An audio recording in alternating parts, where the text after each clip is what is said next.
Hi guys, good morning. So this week we're going to be doing something kind of similar to last week. We're going to be learning about the kingdom of Assyria. And after looking at the article I wanted you guys to read and looking at the information that I wanted to give you guys, I realized that it would be easier for us to read the article first because the article gives you a lot of the stuff I was going to tell you about.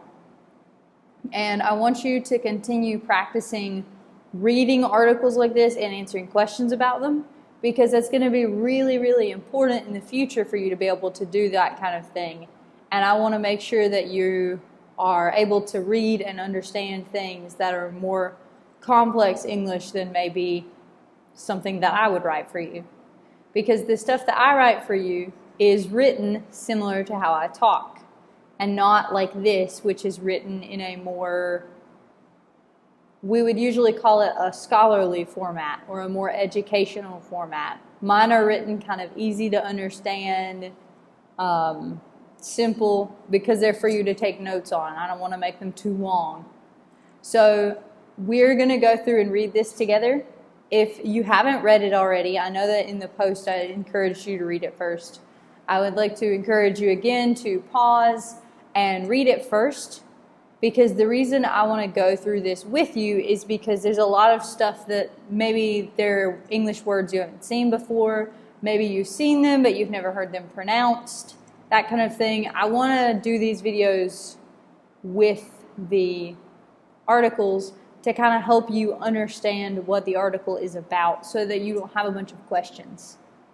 All right? So if you haven't read this yet, pause really quickly and go read it. It's pretty short, just one page.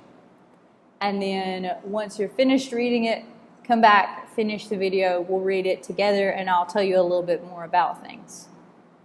So like I said, this is just because we're just doing this one first because I realized that as I was making notes and making the slideshow that we usually look at, it was almost identical to the stuff that was here, and I didn't want to give you the same information twice because there's no point in that.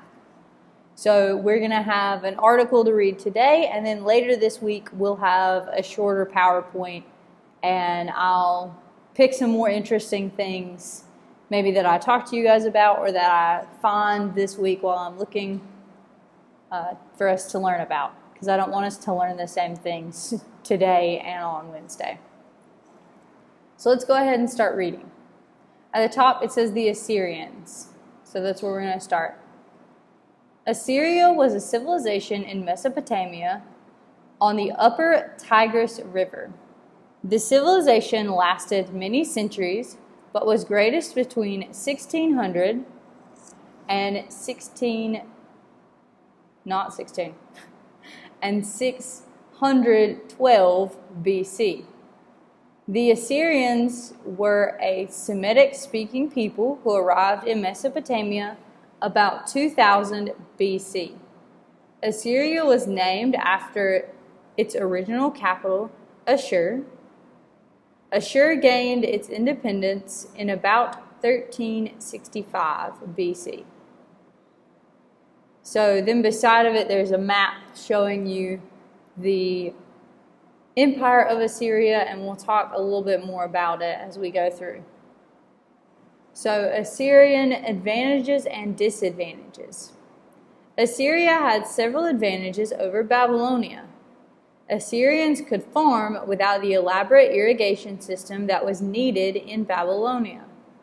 The land received water from the Tigris River and its tributaries, and it also got a moderate amount of rainfall annually. Also, Assyria had rocks and stones that could be used for building. Assyria had two disadvantages, however. The Assyrian land was harder to cultivate, so harder to farm on. And they were often attacked by barbarians who raided their villages. So barbarians are just people who are considered not civilized. So they're normal people, but instead of living in an empire or a kingdom or a town, usually they move from one place to another. And instead of having normal jobs like being a farmer or a blacksmith or a soldier, they are all just people who come in and steal things and take the things that they want and need. So that's why they're called barbarians. Assyrians developed a thriving trade in Anatolia. Anatolia is how I've heard it said, but I know that there's probably another way to say it, which is in Asia Minor. Eventually, the Hittites drove the Assyrians out of Anatolia. During the time of the Babylonian kingdom, Assyrian power in Mesopotamia grew weaker. By 1550 BC, Assyria was part of the Mitanni kingdom. I think Mitanni. It's another one that I'm not 100% sure.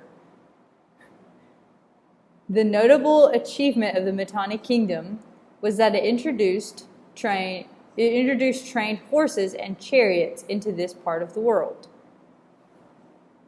So what that means is that they introduced horses that you could ride and horses that you could have pull things and those kind of things.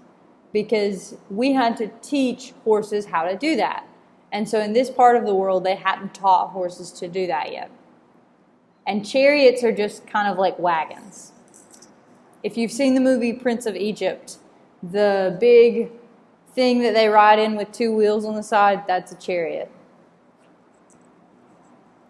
The Assyrian army.